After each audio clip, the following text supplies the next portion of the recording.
Hi everybody, welcome to the channel. My name's Tom. If you didn't see the previous video, I explained that I'm here at Westcott Barton in North Devon in the UK, and I'm about to start teaching a painting retreat, but I've got a few little days before the students arrive to get stuck in. So in the last video, I went on a little walk, did a little bit of sketching, talked about that. You can see that in the link above. And now I'm itching to do some painting. So it was important admin this morning, then important getting in the sea and having a surf this afternoon, hence the even more weird than normal hair. And now it's about 6 o'clock in the evening, nearly 6:30 actually. And it's a beautiful time of day. I can't wait to go and do some painting. There's not much sunlight, but there is a beautiful kind of atmosphere and feeling in the air. Or the daytime wildlife is starting to go to bed, the nighttime wildlife is starting to wake up. And I'm just going to get out on the grounds and see what I can find, do some painting. It's going to be the first time that I try out my new bit of Plein Air Kit. I've had something very similar for painting on plein air in acrylics. You've got this amazing little metal thing that attaches to the bottom of your pochade box, or in this case just a bit of wood that I cut to size and put a few extra bits on, or you can just have a big board, and then you can attach this to a nice sturdy camera tripod. What I love about watercolour also is how simple it can be. I've basically got my paints, my brushes, this fantastic new little palette that I've been using, cloverleaf palette. You may have seen it in one of the Pembrokeshire plein air videos, the very first one I did. I've got a selection of brushes, very limited palette, just whatever I need. Quinacridone red, nice and versatile. Aureolin yellow, nice and versatile. A warm and a cool blue, and a bit of titanium white. And that's basically it. I'm gonna go and test out this new setup and see what we can find to paint. I'll be totally honest guys, I'm presented with that feeling of not having a clue where to go or what to paint, which seems to be a recurring theme. As you may have seen in the last video, I did a lot of sketching, and I ended up sketching a lot of man-made stuff, which is great. I also love the contrast of man-made versus the natural stuff. I think that's a really nice contrast. However, I'm in search of something. I'm not going to rule out man-made at all, but I'm in search of something a bit more natural, or even a bit of a landscape. And there's been a hill that I've spotted from my room, which I'm very keen to climb and have a look what's on the other side. So I've no idea what is on the other side. I'm sure there's probably some sort of view.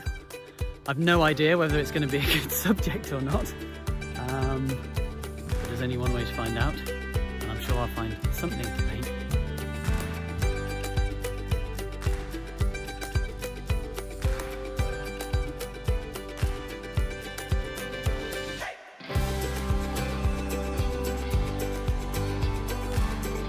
I mean, this is kind of a fun subject, because even as a landscape, I'm still looking for kind of interlocking shapes, an interesting composition. Got some sheep in there, got an interesting kind of distant building, which I know I wasn't going to paint man-made, but it kind of makes for an interesting lead-in. If you look at all of the foliage, all of the angles of the composition, it's all pointing towards that farmhouse, and it just breaks the horizon line, which is a really nice little feature. And we've also got that beautiful sky behind. So I think actually within 5 minutes I found a subject that would lend itself. So because time is not on my side with the light, I'm actually just going to get up, set up and get painting straight away. I'm not going to think about it too much.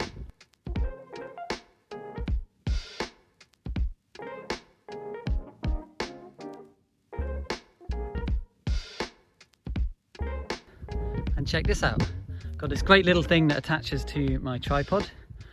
Got enough room for this palette, good old bulldog clips and the water, and this is it. This is my scene. Doesn't look like much, but again, I think it's those shapes that make this composition interesting. There's not much light to go on, so I'm really going to have to push the shapes, but we can get some light into the sky as well. So I'm just going to start off by sketching in, and I'm already kind of getting a feel for it based upon yesterday's sketching. So I'm really excited to just kind of get stuck into this. So first off is to just kind of sketch in these amazing shapes, and the light is dying really quickly here, but I've got in my mind what attracted me to this when I first got here. So buildings there, nice little lead in to those buildings here, diagonals, interesting shapes building in a sense of depth and a sense of space. It's an absolutely beautiful evening. There's just tons of swallows swooping around everywhere. There's obviously a family of buzzards that live in the wood just there, which I was in yesterday. They're kind of calling and swooping around. And there's all sorts of little evening birds kind of calling down below. And it's just an absolutely beautiful setting. There is a lot of wind, but because I'm on the downside of the wind, it's actually really still here.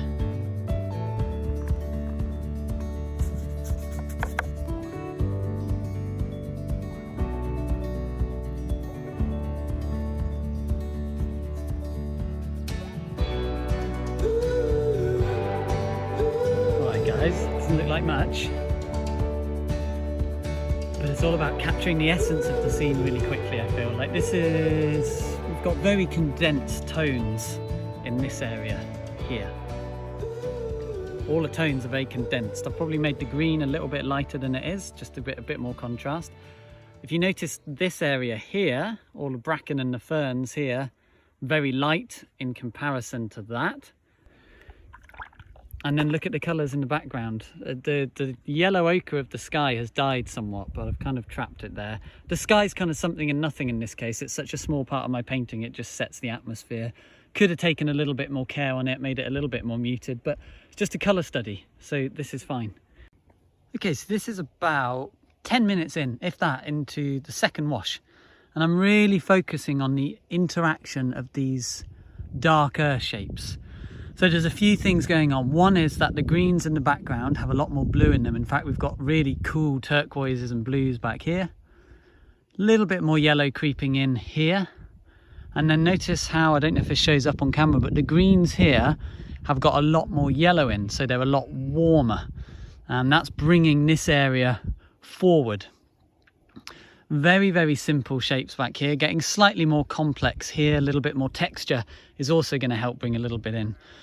So I'm trying to work wet into wet, but within controlled areas. So this is a nice little area working wet into wet. Nice little area here working wet into wet. After doing this now a few times, I've always had a huge amount of respect for plein air painters. It's very hard. There's a lot to think about at once, especially outside of the comfort of your studio. Always had a huge amount of respect for plein air watercolorists, because I think that's even harder. And now that I'm doing this, I can see how it's completely addictive, really exciting, probably even more frustrating than in the studio. But yet, because the overall experience is so different from in the studio, I'm almost not caring about the end result. I'm loving playing with the paint, but at the same time playing with the paint but having the wind in your face and hearing the sheep and the birds flying over your head and being out in nature with no one else around whilst painting, two of my favourite things. This is incredible, and I can't believe I don't do it more. I am going to do it a lot more. Let's just see what end result we get. Alright guys, so there we go, there's the final little study. Again, not the best painting I've ever done, not by a long way. It's about 20 minutes of painting on this little A5, and so much of it I'm really happy with though. Like these interlocking shapes which have got this real softness to them back here, and then everything becomes like more defined and more complex as we come forward. Really pleased with the interaction of these diagonals and these interlocking shapes and the way that they kind of stack on top of each other. Here I was just trying to play with texture and brush strokes, kind of scratching out a little bit, anything to get more texture into this area and more sense of layering and that sort of stuff. So for me that all kind of works. You know, it'd take it back to the studio and do it again, be a very different painting, but I'm so pleased with that. But more than anything, I've had a fantastic time doing it.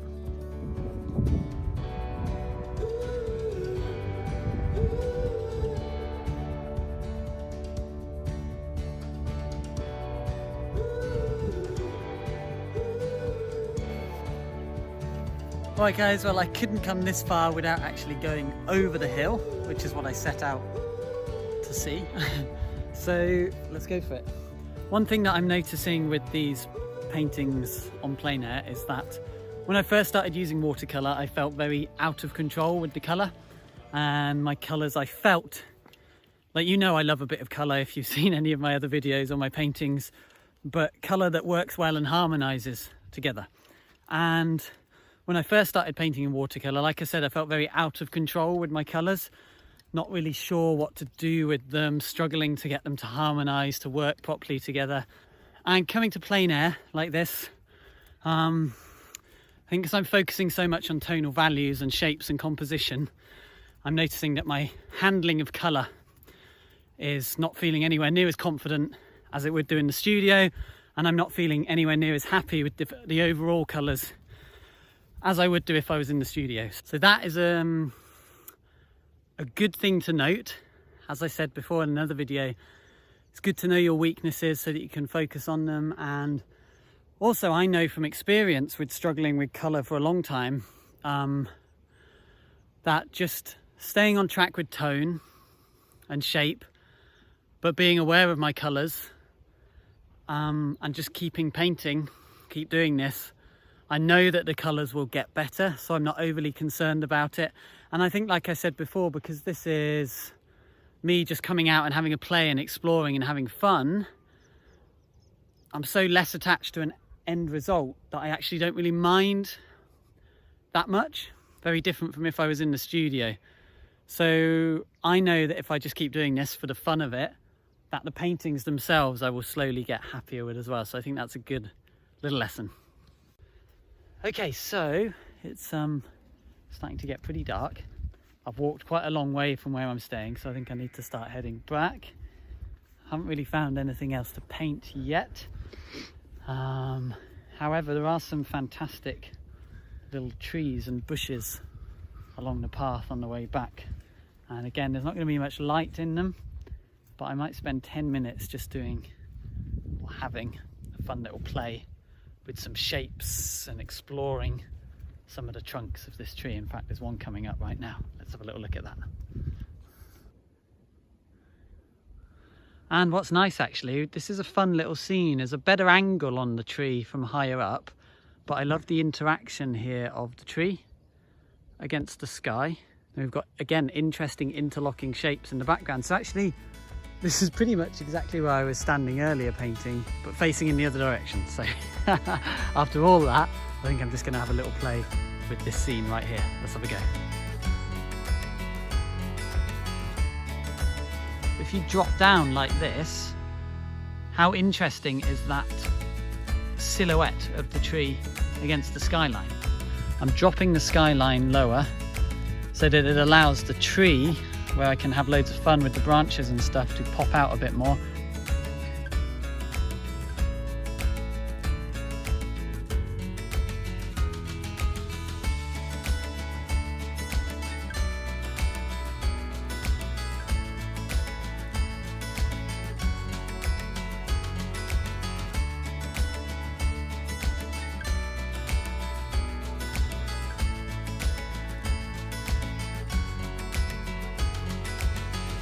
What I'm finding here is I'm purposely, after what I mentioned a minute ago, where I feel like my colours are not harmonising very well, I'm actually purposely trying to make my colours but a little bit more muted.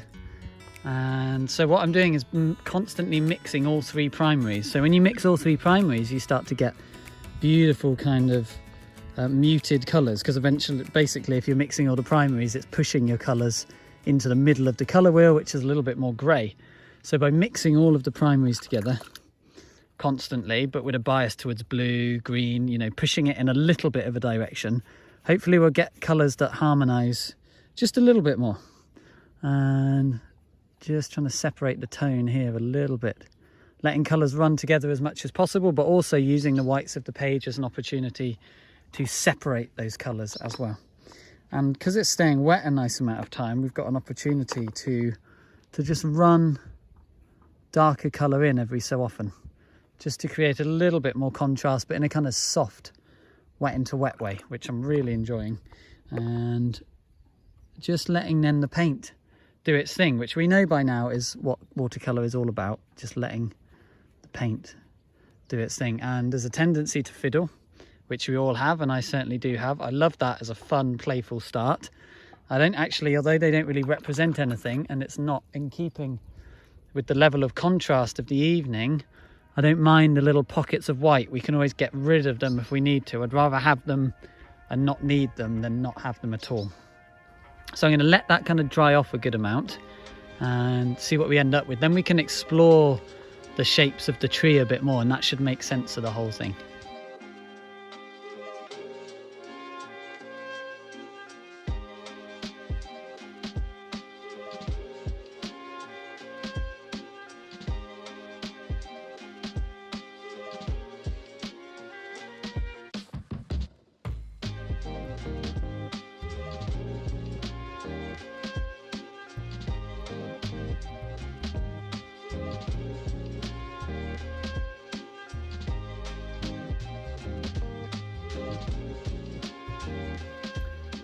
Hi guys, my battery ran out just at the end there, just missed like 5 minutes of the painting. That was amazing. I had so much fun. It was getting dark, the atmosphere was fantastic, and just sitting there or standing there painting was amazing. You know what it's like getting lost in painting. It's great at the best of times, and then getting lost in nature can be amazing, and then the two of those things combined, just completely absorbed by what you're doing, but in nature, was just fantastic. This is something I'm going to be doing a lot more. It was wonderful. What I did find is that second painting, well, the first painting, I had like this nervous energy and this anxiety to kind of get on with it and get something down on the paper, blah, blah, blah, all of that sort of stuff. And the second painting, I found it much more calming. I was taking my time a little bit more, kind of got into that flow state a little bit more, really absorbed by what I was doing, much happier with the end result if I am considering the end result. So that was really interesting. And I can see how that if you were to just do this every single day, or just spend all day doing it, you know, you would really get into a slightly different mindset with your painting, and I think you would see quite drastic improvements quite quickly. So it's been a really exciting experiment, and as I said, something I'm going to be doing a lot more of. And even better, on the way back there were bats flying around, and I'm pretty sure it was hard to tell because it was so dark, but a big owl flew over my head. So all these little things that add to this amazing experience, which is painting watercolor outside and from life. Thanks for watching, guys. I hope you enjoyed it. I hope you got something out of that. Loads more of this plein air stuff to come. Loads more of the normal tutorials to come, which you may have seen on my channel. Please do consider subscribing, hit the notification bell, drop me a like, drop me a comment, blah, blah, blah, all of that stuff. Links to where you can find me online, including my online watercolor school and a masterclass course and some Zoom demos are all in the descriptions below. Until next time, happy painting.